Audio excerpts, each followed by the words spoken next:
Srikakulam parliament Perada Tilak Kalinga BC, Vizianagaram Bellana Chandrasekhar తూర్పు Kapu BC, Visakhapatnam doctor Botcha Jhansi Lakshmi తూర్పు Kapu BC, Anakapalli BC, Araku Chetti Tanujarani Valmiki ST, Kakinada Chalamasetti Sunil Kapu OC, Amalapuram Rapaka Varaprasad SC, Rajahmundry Guduru Srinivasarao Settibalija BC, Narasapuram Guduru Udaya Umabala Settibalija BC, Eluru Karmuru Sunil Kumar Yadava BC, Machilipatnam Simhadri Chandrasekhararao doctor Kapu OC, Vijayawada Kesineni Srinivas alias Nani Kamma OC,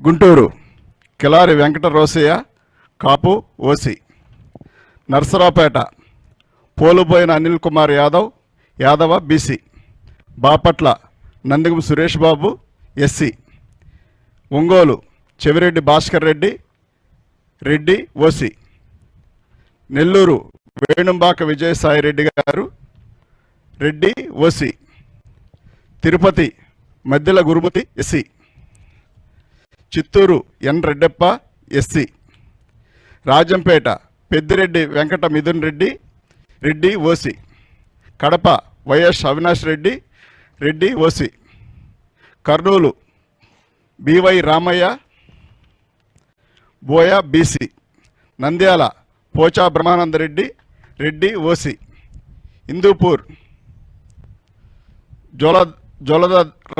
Joladarasi Shanta Boya BC, Anantapur Mallagondla Shankar Narayana Kuruba BC. Finalist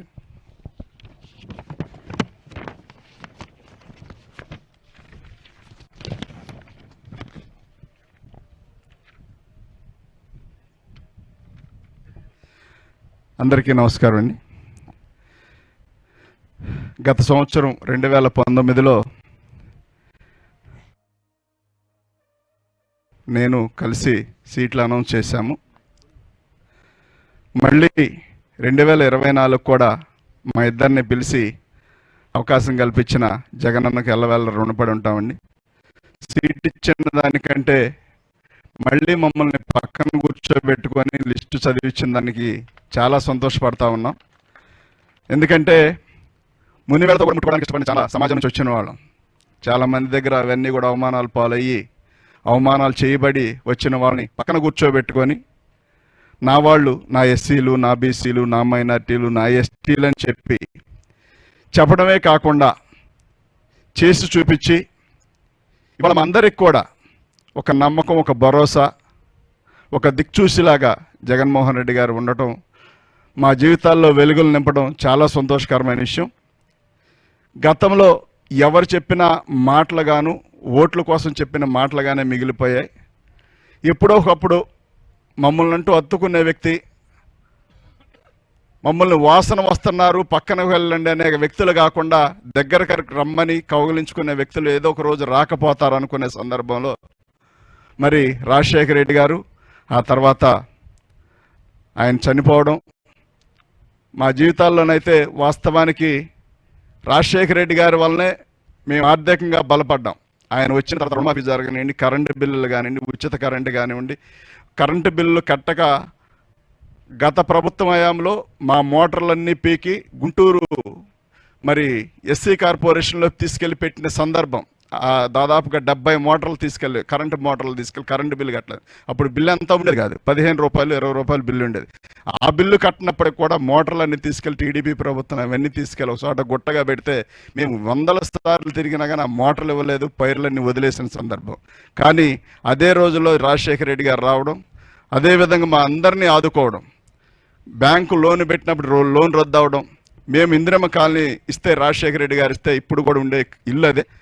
ఇన్ని రకాలుగా మాకు మేలు చేసిన రాజశేఖర రెడ్డి గారిని చూసాం. ఆ తర్వాత జగనన్న అది కాదు అన్నట్టుగా మా అందరిని హక్కును చేర్చుకొని మా జీవితాల్లో వెలుగులు నింపి మా అందరినీ మరి తన సొంత మనుషుల్లాగా తన సొంత బిడ్డలా చూసుకుంటూ ఈ రాష్ట్రం మొత్తం మీద ఎస్సీలు, బీసీలు, మైనార్టీలు అందరూ కూడా జగన్మోహన్ రెడ్డి గారిని మరి ఆదరిస్తూ ఉన్నారు.